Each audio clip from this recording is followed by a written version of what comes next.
오늘 이 시간 성도님과 함께 나눌 말씀은 마태복음 23장 37에서 24장 2절까지입니다. 멸망당하는 종교와 하나님이 모으시는 가족 공동체입니다. 사랑하는 여러분, 오늘 본문은 예수님께서 십자가를 지시기 직전 예루살렘을 바라보시며 눈물로 하신 그런 마지막 말씀이십니다.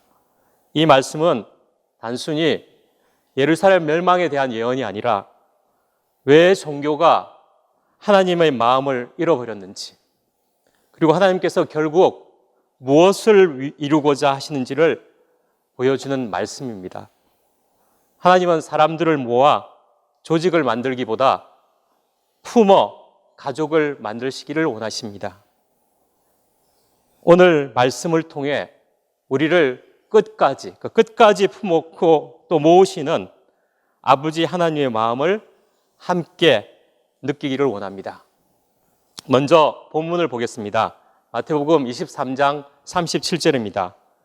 예루살렘아 예루살렘아 선지자들을 죽이고 내게 파송된 자들을 돌로 치는 자여, 암탉이 그 새끼를 날개 아래 품은 같이 내가 내 자녀를 모으려 한 일이 몇 번이더냐. 그러나 너희가 원하지 아니하였도다. 마태복음 23장은 7번의 화가 있을진지로 가득합니다. 예수님은 천국문을 닫아버린 종교, 외식하는 종교, 회칠한 무덤 같은 종교를 향해 강하게 경고하십니다. 그러나 놀랍게도 마지막은 책망과 심판 그 선포 너머에 그 애통하는 그 애절한 주님의 눈물입니다. 예루살렘아 예루살렘아, 이것은 심판자의 외침을 넘어 탕자를 향한 아버지의 그 애절한 마음인 것입니다. 여기서 예루살렘은 지명이 아니라 유대 성전 종교를 의미하고 지리적인 장소의 의미가 아닌 그 종교 안에 갇힌 백성을 말합니다. 성경 전체에서 보면 이름을 부르는 장면이 나옵니다. 아브라함아 아브라함아, 모세야 모세야. 신약에서 자신을 핍박하는 그런 회심전의 바울을 부를 때도 사울아 사울아 하고 부르시던 것처럼 그 자신의 뜻을 저버린 그 자녀를 향한 아버지의 그 애절한 그 이름 부름인 것입니다. 저는 다윗이 자신을 배반하고 죽이려는 그 압살롬을 부르는 그 애절함이 느껴집니다. 특히 그 아들 압살롬이 죽었다는 소식을 듣고 압살롬아 내 아들 압살롬아 하고 부르는 그 다윗의 심정을 느낄 수가 있었습니다. 예루살렘은 하나님을 모르는 도시가 아니었습니다. 성전이 있었고 제사가 있었고 율법이 있었고 종교 지도자들이 있었습니다. 누구보다 하나님을 잘 믿는다고 여겼던 사람들입니다. 그런데 예수님은 그들을 향해 눈물을 흘리십니다. 왜입니까? 말씀의 본질을 잃었기 때문입니다. 그들은 성전을 사랑했지만 성전에 임하셔야 할 하나님을 잃어버렸고, 말씀을 연구했지만 말씀 속에 흐르는 하나님의 가슴을 잃었고, 하나님을 믿는다고 했지만 하나님이 보내신 선지자들을 거부했습니다. 그래서 예수님은 말씀하십니다. 선지자들을 죽이고 내게 파송된 자들을 돌로 치는 자여. 이것은 이 당시의 예루살렘만의 이야기가 아닌 것입니다. 구약 전체의 역사였습니다. 하나님은 끊임없이 선지자를 보냈습니다. 역대하 36장에 의하면 그 조상들의 하나님 여호와께서 그의 백성과 그의 거하시는 곳을 아끼사 그의 사자들을 그들에게 부지런히 보내셨으나 그 백성이 하나님의 사자를 비웃고 그의 말씀을 멸시하며 그의 선지자를 욕하여 여호와의 진노를 그 백성에게 미치게 하여 회복할 수 없게 하였으므로, 예레미야도 말합니다. 너희 조상들이 애굽 땅에서 나온 날부터 오늘까지 내가 내 종 모든 선지자를 너희에게 보내되 끊임없이 부지런히 보내었으나 너희가 나를 청종하지 아니하였고 귀를 기울이지 아니하고 목을 곧게 하여. 하나님은 계속 말씀하시고 계속 부르시는데 인간은 계속 자기 의와 자기 체계를 붙듭니다. 그런데 여기서 중요한 사실이 있습니다. 종교인들이 결코 멸망을 원하는 것은 아니었다는 것입니다. 원래 바리새인들도 헬라 문화로 변질된 신앙을 일깨우자 경건주의 운동으로 시작했다고 합니다. 하나님을 사랑한다고 생각했고 예루살렘 사람들도 성전을 중심으로 하나님의 뜻대로 살고 싶었습니다. 문제는 말씀을 생명으로 이해하지 못하고 법과 기축으로 이해하고 내적인 것보다는 외적인 것에 더 몰두함으로 외식하는 자들이 되어버렸다는 것입니다. 말씀을 인격으로 이해하지 않고 외적인 규칙에 더 집착하는 그런 사람이 되었다는 것입니다. 그래서 중심의 진실보다 그 외형적인 준수에 자신의 온 마음을 다했던 것입니다. 다음 23장 37절 중에 암탉이 그 새끼를 날개 아래 모음같이 내가 내 자녀를 모으려 한 일이 몇 번이냐.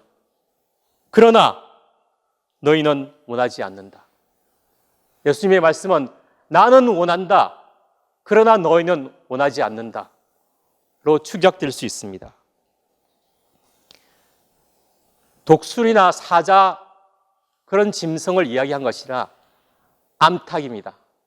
암탉이 독수리의 그 위험에서 새끼를 보호하려는 그런 암탉의 이미지로 예수님이 자신을 말하고 있는 것입니다. 그리고 내 자녀를 모으려 했다. 모으려 했다는 것입니다. 그게 몇 번이나 됐냐. 나는 정말 그렇게 되기를 원한다를 그렇게 간절히 원하셨지만은 그러나 너희는 원하지 않는다. 그 안타까운 심정이 느껴지는 이 시간이 되기를 바랍니다. 말라기에서 종교의 문제를 어떻게 진단하고 있는지 함께 보겠습니다. 아들은 그 아버지를, 종은 그 주인을 공경하나니 내가 아버지일진데 나를 공경함이 어디 있느냐. 하나님은 자신을 아버지라고 소개하고 있습니다. 말라기 2장 4절 5절에서 이렇게 말씀하십니다. 만군의 여호와가 이르노라. 이것으로 너희가 내 언약이 레위와 함께 있는 줄을 알리라. 레위와 세운 나의 언약은 생명과 평강의 언약이라. 하나님은 율법의 언약이라고 말씀하시지 않으십니다. 생명과 평강의 언약이라고 말씀하십니다. 너희는 옳은 길에서 떠나 많은 사람으로 율법에 거슬리게 하는도다. 그리고 종교의 핵심의 문제를 말라기는 말씀하십니다. 우리는 한 아버지를 가지지 아니하였느냐? 한 아버지에게서 지으신 바가 아니냐? 어찌하여 우리 각 사람이 자기 형제에게 거짓을 행하여 우리 조상들의 언약을 욕되게 하느냐? 결국 문제는 한 아버지라는 의식을 잃어버린 것입니다. 아버지신 하나님을 잃어버린 것입니다. 하나님을 절대적으로 군림하는 종교의 신으로 하나님을 율법의 제정자로만 알고 나와 이웃을 구분 없이 사랑하시는 그 인격이신 하나님을 만나지 못했던 것입니다. 말씀은 하나님의 인격입니다. 그래서 하나님이 레위와 맺은 언약도 생명과 평강의 언약입니다. 원래 레위 언약은 공동체를 위한 것이었습니다. 여호와께서 또 아론에게 이르시되 너는 이스라엘 자손의 땅에 기업도 없겠고 그들 중에 아무 분깃도 없을 것이나 내가 이스라엘 자손 중에 내 분깃이요 내 기업이니라. 11지파가 레위를 돌보고 레위는 다시 약한 자들을 돌보았습니다. 너희 중에 분깃이나 기업이 없는 레위인과 내 성중에 거류하는 객과 및 고아와 가부들이 와서 먹고 배부르게 하라. 그리하면 내 하나님 여호와께서 내 손으로 하는 범사에 내게 복을 주시리라. 이것이 하나님의 나라입니다. 함께 살아가는 코이노냐인 것입니다. 그래서 시편은 노래합니다. 시편 133편 1절 보라 형제가 연합하여 동거함이 어찌 그리 선하고 아름다운고. 하나님이 원하시는 것은 경쟁이 아니라 하나됨이고 그 하나됨은 획일화가 아니라 사랑 안에서 함께 살아가는 공동체인 것입니다. 그런데 종교화가 시작되면 관계는 제도가 되고 가족은 조직이 되며 사랑은 법과 규칙이 됩니다. 그래서 예수님은 말씀하십니다. 38절에 보라 너희 집이 황폐하여 버려진 바 되리라. 주님은 하나님의 집이라고 말씀하시지 않으셨습니다. 너희 집이라고 말씀하십니다. 원래 하나님의 집이었던 성전이 사람들의 집이 되어버린 것입니다. 이 말씀은 예레미야의 탄식과 연결됩니다. 내가 내 집을 버리며 내 소유를 내던져 내 마음으로 살아가는 것들을 그 원소의 손에 넘겼나니. 하나님께 향하겠다는 공동체가 오히려 하나님을 대적하는 공동체가 된 것입니다. 그렇다면 하나님은 무엇을 세우려고 하실까요? 성경은 반복해서 집을 이야기합니다. 다윗은 성전을 짓고 싶어 했지만 하나님은 나단을 통해 말씀하십니다. 사무엘하에 여호와가 너를 위하여 집을 짓고 그의 나라를 견고하게 내 집과 나라를 견고하게. 그리고 이어서 말씀하십니다. 내 집과 내 나라가 내 앞에서 영원히 보존되고 내 왕위가 영원히 견고하리라. 여기서 집과 나라는 함께 나옵니다. 이 말은 하나님 나라의 본질은 가족이라는 것입니다. 하나님은 건물을 세우려는 것이 아니라 하나님의 형상을 가진 가족 공동체를 세우려고 하시는 것입니다. 이제 39절입니다. 이제부터 너희는 찬송하리로다. 주의 이름으로 오시는 이여 할 때까지 나를 보지 못하리라. 이 말씀은 종교의 거짓은 돌이킴이 없고 재림의 심판이 돼서야 만나는 것입니다. 이 말씀은 종교가 붙들고 있는 거짓이 무너지고 마침내 예수님이 누구신지 보게 되는 순간을 가리킵니다. 끝까지 자기 의와 자기 체계 속에 머무는 사람은 결국 주님이 다시 오실 때 비로소 자신의 거짓과 주님의 진실을 보게 되는 그런 비운의 주인공이 된다는 것입니다. 얼마나 슬픈 말씀입니까? 그러나 재림은 단순히 미래의 시간표가 아닙니다. 재림은 하나님께서 마지막까지 남은 자들을 모으시는 그런 은혜의 시간입니다. 재림을 믿으면 반드시 종교에서 돌이킵니다. 하나님은 지금도 선지자를 보내시고 말씀을 보내시고 사건과 사람을 통해 끊임없이 우리를 종교에서 돌이키라고 부르십니다. 그 부르심에 응답하는 사람들을 하나님은 남은 자로 세우십니다. 바울은 로마서에서 말합니다. 그런즉 이와 같이 지금도 은혜로 택하심을 따라 남은 자가 있느니라. 만일 은혜로 된 것이면 행위로 말미암지 않음이니 그렇지 아니하면 은혜가 은혜되지 못하느니라. 그런즉 어떠하냐? 이스라엘이 구하는 그것을 얻지 못하고 오직 택하심을 입은 자가 얻었고 그 남은 자들은 완악하여졌느니라. 지금 이 말씀 중에 남은 자라고 그랬는데 번역의 오류인 것 같습니다. 우리가 이야기한 남은 자와 이 남은 자는 다른 거기 때문에 여기서는 어쩌면 그 나머지는 완악하여졌느니라가 맞는 번역인 것 같습니다. 남은 자는 완벽한 사람이 아닙니다. 은혜를 아는 사람입니다. 종교는 자기 의를 붙들지만 남은 자는 은혜를 붙듭니다. 종교는 자격을 말하지만 남은 자는 존재를 말합니다. 종교는 조직과 체계를 말하지만 남은 자는 한 아버지 아래 형제와 자매를 말합니다. 24장으로 넘어가겠습니다. 24장에서 제자들은 성전을 보며 감탄합니다. 왜냐하면 그 성전은 그 근동에서 가장 크고 화려했던 성전이었기 때문입니다. 제자들이 성전 건물들을 가리켜 보이려고 나아오니 그러나 예수님은 말씀하십니다. 너희가 이 모든 것을 보지 못하느냐? 내가 진실로 너희에게 이르노니 돌 하나도 돌 위에 남지 않고 다 무너뜨려지리라. 이 주님의 예언대로 AD 70년 예루살렘은 멸망하고 성전은 무너집니다.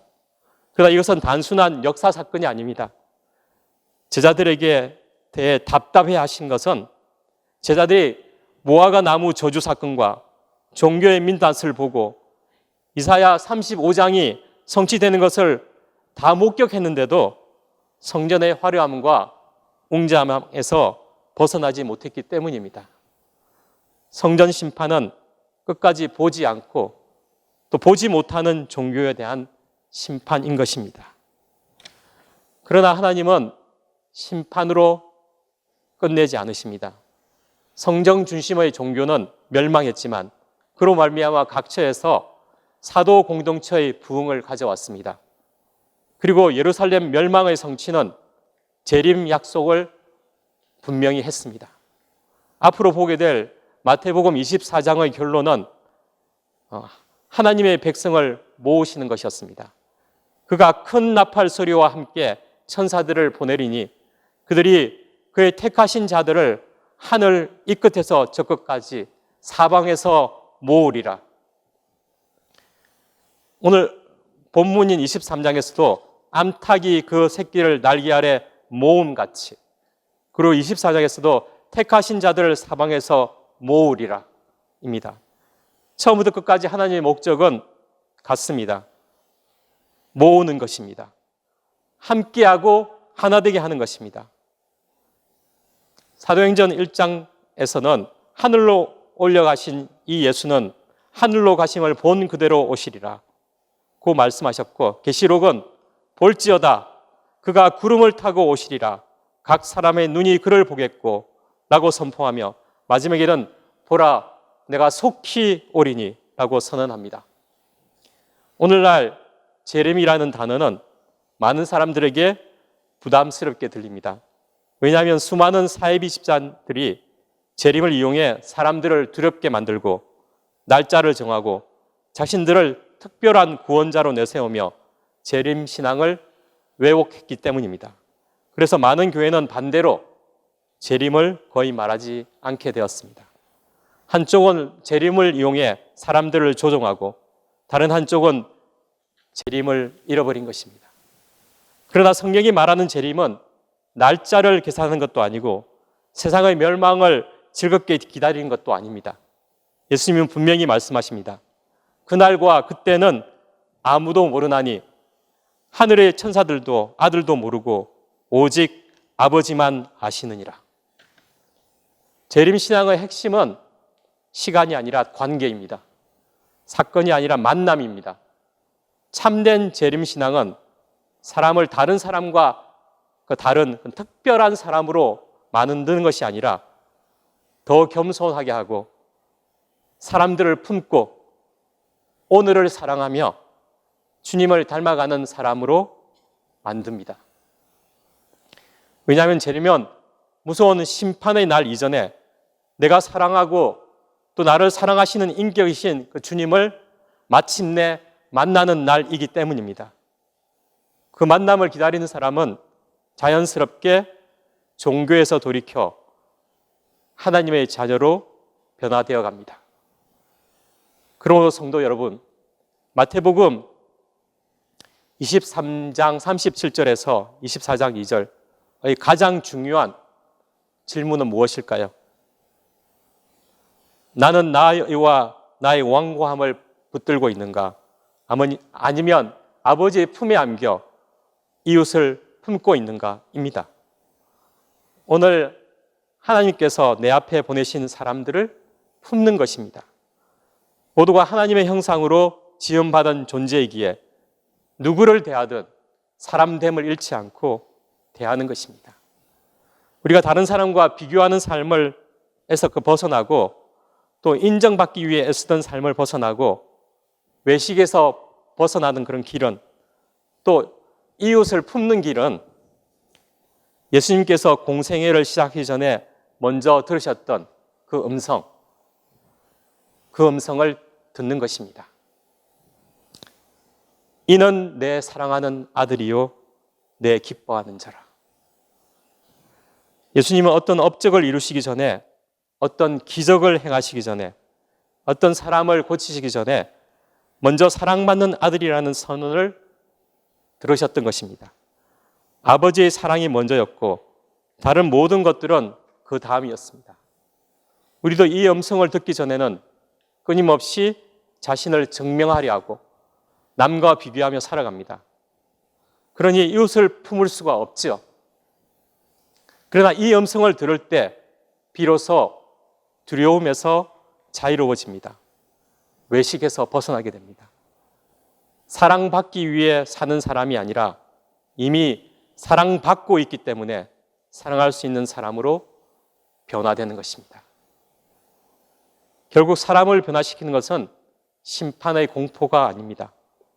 끝까지 포기하지 않으시고 품으시는 하나님의 사랑입니다. 로마서 2장 4절에 말씀하십니다.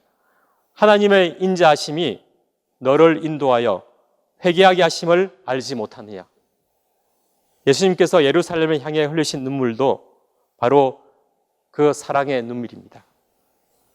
그 주님의 사랑이 자기 안에 분명한 사람이 주님의 인격으로 자라날 수 있습니다. 사람들은 흔히 말합니다. 그 사람의 인격의 크기만큼 그의 가족의 범위가 결정된다고. 어떤 사람은 자기 자신만을 품고 살아갑니다. 어떤 사람은 자기 가족까지만 품고 살아갑니다. 어떤 사람은 민족을 품습니다. 그러나 주님의 인격은 온 인류를 품으시는 인격입니다. 원수까지 품으시는 인격입니다. 죄인과 세리까지 품으시는 인격입니다. 마침내 십자가 위에서 자신을 죽이는 사람들을 품으시는 인격입니다. 하나님께서는 오늘도 그런 주님의 인격을 닮아가려는 남은 자들을 모으고 계십니다.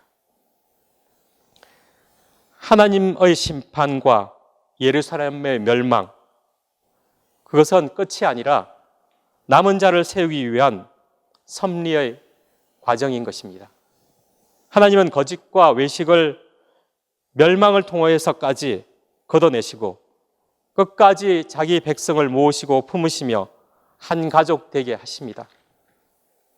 종교는 사람을 모아 조직을 만들지만 하나님은 사람을 품어 가족을 만드십니다.